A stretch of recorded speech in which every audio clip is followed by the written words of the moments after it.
Alright my friends, welcome back to All Cars, and today it is time for another reaction video to a Motorweek retro review. This time it is the 92 Mitsubishi Montero. Now I just did, literally 30 minutes ago, a reaction video to the 89 Montero, and I found it to be disappointing.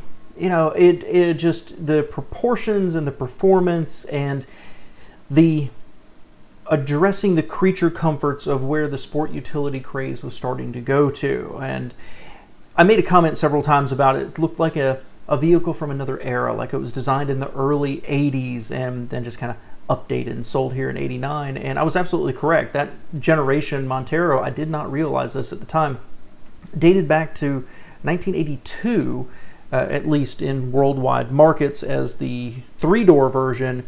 But then the four-door version, the five-door version was released in 83 or 84, something like that, in worldwide markets, and then finally brought here to America in 89. So it truly was a time capsule of some technology and design, ride and handling that, well, was 7 or 8 years old at the time, although the engine was newer. So I was so curious about this, and I have such a high respect for the Montero name and its performance, its durability, its reliability. I'm absolutely obsessed with finding out in 92 how much the changes affected this. And certainly somewhere in this era is where you've got the Grand Cherokee and the Explorer coming out, the precursors of the truly modern sport utilities, where they prioritize comfort and convenience and family hauling over more agricultural off-road performance routes. So let's see what Motorweek had to say about it. Motorweek is made possible by Rock Auto and Tire Rack.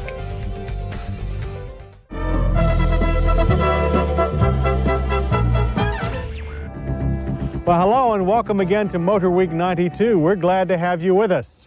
Now, before you groan and head for the kitchen thinking, not another 4x4 test, keep something in mind. The four-wheel drive station wagon is one of the hottest and most cutthroat segments in today's automotive market. But 4x4 designs must now be updated as quickly as their sedan cousins to keep affluent family buyers happy. That's the mission of this all-new Mitsubishi Montero. Let's see if it made us happy. So initial impressions, nice design. I've made several times, I've made comments that Mitsubishi tends to just never quite be there near the top, and that a lot of times their designs, not always, are a little off, right? And later generations of Montero had these big haunches on the rear and just looked heavy and weird. And this is nicely proportioned. I don't think it's as clean, as good looking as the Cherokee or later Grand Cherokee or Explorer, but certainly contemporary and competitive, cleaned up, less chrome, really strong line right down the side there. The top looks a little thick over the windows, but a nice clean design from this angle.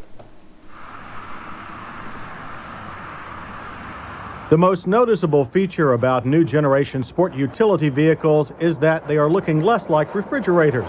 Disappearing are the hard lines and stark boxy bodies of the past. That's the picture for the longer second generation redesigned Mitsubishi Montero. Available only as a four-door, the Montero hopes to appeal to 4x4 buyers who want vehicle versatility but consider image equally important. Our top-of-the-line Montero SR displays the contemporary look with soft edges and flared fenders, and heavy lower body cladding, which is found on all but the base model. All models include a rear wiper, while the LS and SR include handy headlight washers as well. Power comes from Mitsubishi's 3-liter single overhead cam V6, which now develops 151 horsepower. That's 8 more horses than last year. And torque is up from 168 to 174 pound-feet. Okay, nice little bumps, refining the engine. That's not bad. You know, honestly, for something this size, I'd prefer to see something in the 190 range for horsepower, but you know, not bad. 5-speed manual and 4-speed automatic transmissions are available on the lower trim grades. The higher-priced LS and SR are available only with the automatic. Standard on all trim levels is Mitsubishi's new Active Track 4-wheel drive system. It's a 2-speed system that allows you to shift on the fly between 2- and 4-wheel drive up to 62 miles per hour. For full-time all-wheel drive capability on most any road surface, the 4-wheel drive system utilizes a center differential with viscous coupling. For even more traction, the center differential can be locked. The more rugged RS model includes a limited slip rear differential with a pneumatic locking rear available on the SR. There's a ground clearance pan for added protection, and 15-inch Yokohama all-terrain tires mounted to aluminum wheels complement off-road adventures. It was no surprise to find our Montero SR highly competent over rough terrain. I'd like to say that's all pretty impressive. That's impressive tech, period. We'll talk more about the interior, but the one thing I want to note tied in with that 4-wheel drive capability is if you watch this video and then you watch the 89s, when they shift the 4-wheel drive from 2-wheel to 4-wheel to 4-low, look how easy it is now compared to the 89 version. The 89 version, you had a guy there, he grabbed it like this and you could hear the clunk, clunk, clunk, clunk. That was much lighter touch to do it. Very nice. You know, it tells me something about the development and the refinement of at least the 4-wheel drive system. So far, so good. On the asphalt, the Montero SR leisurely travels from 0 to 60 in 14.4 seconds. The quarter mile takes 19.9 seconds with a final speed of 68 miles per hour. And for comparison, the previous generation did the 0 to 60 in like 13 seconds, and that quarter mile was 19 seconds at 70. So you can expect a new generation, probably packed in some more creature comforts and a little bit of weight, and even though they had a small bump in horsepower, slowed this vehicle down pretty substantially. Be nice if they compared that with contemporary other sport utilities at the same time. Sounds slow to me, but I truly don't know off the top of my head what some of its competitors would be doing. That sounds slow. While the engine and transmission operate smoothly, a vehicle of this stature needs more grunt. The Montero's suspension system has been refined for 1992 for more wheel travel. In front, double wishbones work in conjunction with torsion bars and a stabilizer bar. In the rear, a 3-link taper coil spring system with rigid rear axle. A 3-mode adjustable rate shock absorber system is available on the LS and SR. Ours was set at the hard mark for our handling test. But even that didn't do much to control the Montero's excessive plow and body roll. When simulating quick lane changes, our driver forced his way through the cones. The Montero's high center of gravity and off-road oriented tires create a feeling of top heaviness. The rear, yeah, and it looks really tall. It really does. I don't know what else to say about it. It looks really tall, so you would expect it to be top heavy through everything. But watching that, it looks less scary and more confidence inspiring than the previous generation. You would expect that. It also looks a lot wider. Overall, this looks far more competitive to my eyes. Even if they're still complaining about it feeling top heavy, I get a behind the words and in the movements, the slowness of the movements, more of a sense of mass perhaps around you. Coil springs, on the other hand, deliver a very comfortable ride on the highway. Fuel economy is EPA rated at 15 city and 18 highway. Our test loop returned 18 miles per gallon. And that's a relatively big decrease. That's a 10% decrease over the previous generation. The city highway was 17 and 17, and then they actually got 20 miles per gallon. So might be more refined, but it's definitely a step back, at least in terms of performance and fuel efficiency. All Monteros are equipped with 4-wheel power disc brakes. A new multi-mode anti-lock braking system is standard on the LS and optional on the SR. Unlike some competitors, it works in all 2- and 4-wheel drive modes. During the 60-0 test, our ABS-equipped wagon nosedived and pulled slightly to the left before stopping in a good average distance of 135 feet. So the previous generation also did, as I recall, 135 feet, but it was a little more exciting. It didn't have anti-lock brakes, so the rear would lock up and the rear would get a little happy. They described it as drama.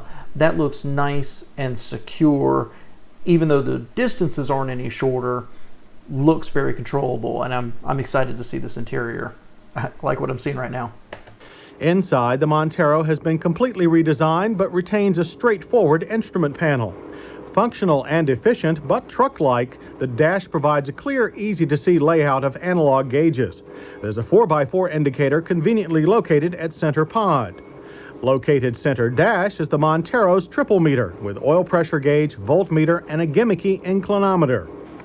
Getting in the Montero requires a step up, but it's worth the trip. The optional leather seats are comfortable and supported. The Montero's seat suspension control remains with a range from soft to firm. The large heat and air conditioning controls are located in the center for easy use, while an AM/FM cassette stereo is standard on all but the base Montero. Our SR had the optional upgraded version with CD player and 6 speakers. Like some imported vans, the optional sunroof opens over the rear seat. Seats there are comfortable. There are folding outboard armrests, and we like the seat's tilt-back feature. However, the combination of rear seat headrest and the door-mounted spare tire blocks most rear visibility. Entrance to the roomy cargo area is easily accomplished by the side-opening rear door. The bench seat also folds for extra cargo room. There's a stock toolbox located in the inside panel of the door. I'd like to say I'm impressed. I really am. Again, finding out on the last one that it dated back to the early 80s explains the interior to me, which I really thought was hideous. This is really nice. While they may say it's straightforward, I wouldn't say it's luxurious, but Mitsubishi, somewhere in the 90s, they really started to hit interiors right for me. These speak to me. The gauges and the little eyebrow over it looks a little weird, but everything else, I mean, they've got that a little bit of that leather on the door. The seats look comfortable. The controls, those big handles, you know, the knobs, the buttons, everything looked logical and looked maybe not upscale, but certainly carefully designed and just nice. It looks nice. That's what I'm trying to say. Don't love the gear shifter. I have a thing against gear shifters that are, you know, a little bit of metal with a big hunk of plastic on top of it. I just don't like it. I didn't like it back then. I didn't like it in the Malibus. But this just works, and I've never seen a rear seat that had an armrest that came down on the outside with your cup holder. That's pretty cool. Strikes me as an expensive way to do it, but that's pretty freaking cool. Nice interior. I got to tell you, that's a nice interior, at least to my eyes, guys. Base model Montero starts at $18,000. The SR base price is $23,000. Our as-tested price for a fully loaded SR was $28,750. Hence, wow! SR starts at 23. They loaded it up and got to 28. That is huge. That's amazing. I mean, granted, you know, that's a CRV today, but wow, that's a jump. I mean, that's over 20%. Mitsubishi's eye is on the upscale buyer. We enjoyed our time with the Montero, taking special note of its contemporary styling, sophisticated four-wheel drive capability, comfortable ride and user-friendly interior layout, and available four-wheel anti-lock brakes. Here's what made our miss list. Too little power for the vehicle's size, too much body roll, and restricted rear visibility. Comforts and gadgets were the hallmarks of the previous Montero, and the 92 redesign adds a new four-wheel drive system that has impressive flexibility. Yes, we know that few Montero owners will ever use it to its fullest potential, but that's true for the rest of its class as well. But the Montero, more than its rivals, is designed to pamper its passengers. From an adjustable seat suspension to a backseat sunroof, it's clear that people come first here. And when you're trying for the top dollars of the sport utility market, that's a pretty smart place to focus your attention. That was pretty impressive, I'll admit. And yeah, I find myself wondering, certainly between the first generation where I said I struggled with who it was for.